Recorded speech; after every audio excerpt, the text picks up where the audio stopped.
nos dan la típica función a trozos, debemos hallar su expresión analítica. Es un caso bastante sencillo, vamos a analizar el problema. Mirad, echamos un vistazo a la gráfica, 4 trozos de función, es decir, la función a trozos en este caso, que vamos a llamar por ejemplo función f de x, va a estar compuesta por 4 trozos de función.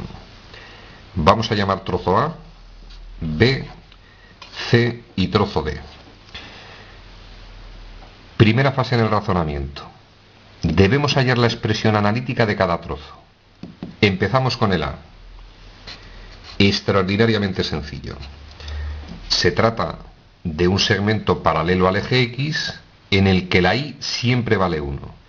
La expresión analítica de ese segmento es Y igual a 1. Pasamos al trozo B. Mismo razonamiento. Paralelo al eje X, siempre la Y toma ese valor.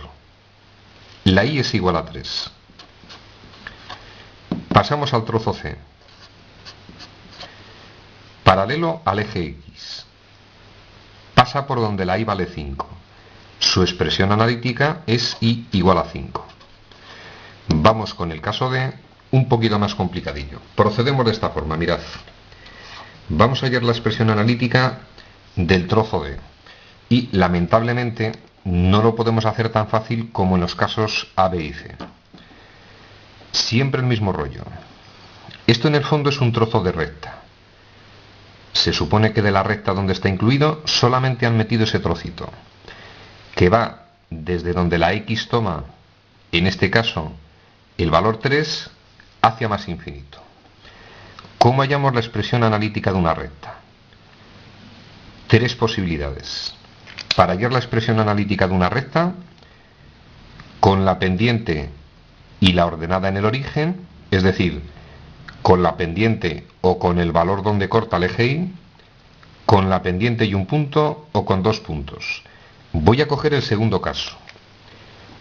La expresión analítica de esa recta, como de todas las rectas del mundo, es Y igual mx más n. Pendiente de la recta.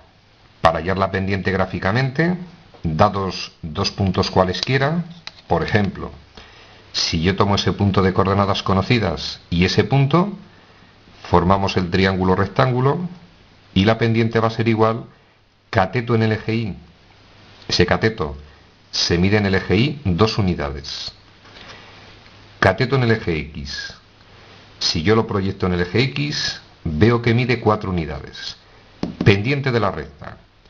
Cateto en el eje Y entre cateto en el eje X. Es decir, la pendiente de esa recta sería 2 partido de 4. Analizo el signo. Si yo prolongo la recta y observo el ángulo que forma con el eje OX positivo, este ángulo está entre 0 y 90 grados. Pendiente positiva. Simplifico la expresión. Divisible entre 2, la pendiente de esa recta vale 1/2. Ya tenemos el valor de m.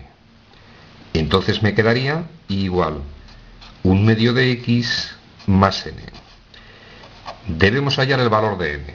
Y alguien puede estar pensando, si prolongo la recta, sé dónde corta el eje Y. No es un buen método matemático. Mirad, para hallar el valor de n es más preciso lo siguiente. Voy a tomar un punto cualquiera de esa recta de coordenadas conocidas. Ese punto tiene coordenadas conocidas. La X toma el valor 7 y la Y toma 6, 7, 8 y 9. 7, 9. Si esta recta hemos llegado a la conclusión de que pasa por el punto 7, 9, razonamiento frecuente, cuando la X tome el valor 7, la Y tiene que valer en este caso 9. Me llevo esos valores a la expresión analítica, donde pone Y ponemos 9. 1/2 por el valor de X, que tiene que ser 7, más el valor de n. Ecuación que nos permite hallar el valor de n. Vamos a hallar el valor de n. 1/2 por 7, 7/2. 7/2 que está sumando pasa restando. Me queda que n es igual 9 menos 7 medios. Efectúo la resta, común denominador 2, 18 menos 7, 11 partido de 2. Tenemos el valor de n.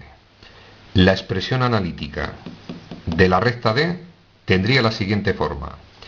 Y es igual a m, que es un medio, multiplicado por x, y más el valor de n, hemos deducido que es 11 medios. Tenemos las 4 expresiones analíticas de los 4 trozos que aparecen en la gráfica. Me los llevo a la función f. Primer trozo A, y igual a 1. Trozo B, y es igual a 3. Trozo C, y es igual a 5. Y el trozo D, un medio, multiplicado por x, más 11 medios. Segunda parte en la realización del problema. Nos centramos. El trozo A está comprendido en estos valores de x. Es decir, la x solo puede tomar esos valores porque no está la recta completa. Y estos valores que vemos aquí, menos 5, menos 6, menos 7, menos 8, menos 9, equivalen a expresar que el trozo A, su x toma valores de menos 9 a menos 5. No entra el menos 9 porque está hueco, paréntesis, sí entra el menos 5. Estos son los valores que puede tomar la x de la primera función. Pasamos al trozo B. Si lo proyecto sobre el eje x, veo que la x toma valores entre menos 5, que no entra porque está hueco, paréntesis menos 5, en este caso hasta menos 1 que sí entra. Estos son los valores de su x. Es decir, de menos 5 a menos 1 con corchete. Pasamos al trozo C. No está la recta completa, es un trozo. ¿Qué valores de x tiene el trozo C? De menos 1, en este caso a 3. Ni entra el menos 1, ni entra el 3. El trozo C, de menos 1 a 3. Vamos con el trozo D. Su x empieza en 3 y no entra. Trozo D, desde el 3 y evidentemente hacia más infinito. Si proyectáramos esa recta en el eje x, la x toma valores desde el 3 que no entra hasta más infinito. Y es necesario poner esta expresión al lado de cada expresión analítica para saber qué valores toma su x. Pero tenemos un problemilla, como ya os he dicho alguna vez. No les gusta a los matemáticos expresarlo de esta forma. Si recordamos los intervalos, un intervalo se puede expresar gráficamente. Una recta, rayamos la parte que se corresponde al intervalo. Segunda posibilidad, mediante esta nomenclatura de paréntesis y corchete. Tercera posibilidad, mediante lenguaje matemático. Y cuarta posibilidad, mediante este tipo de expresiones que voy a poner a continuación. Recordemos que estos son los valores de x que toma el trozo A.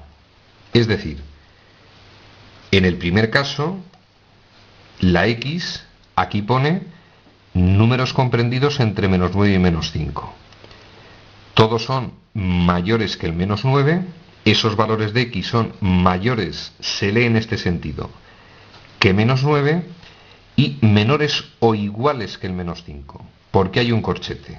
Menores o iguales que menos 5. Expreso el segundo intervalo con la misma nomenclatura.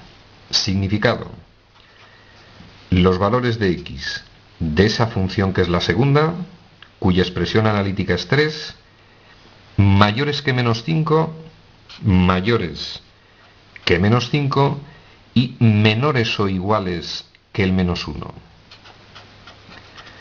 Pasamos al tercer intervalo. Números comprendidos entre menos 1 y entre menos 1 y 3. No entra ninguno de ellos. Todos ellos son mayores que menos 1 y a la vez menores que 3. Esos números son mayores que menos 1 y menores que el 3. Pasamos al caso de números comprendidos entre 3 y más infinito, no entre el 3. Esos valores son mayores, en este caso, que el 3. Ejercicio resuelto.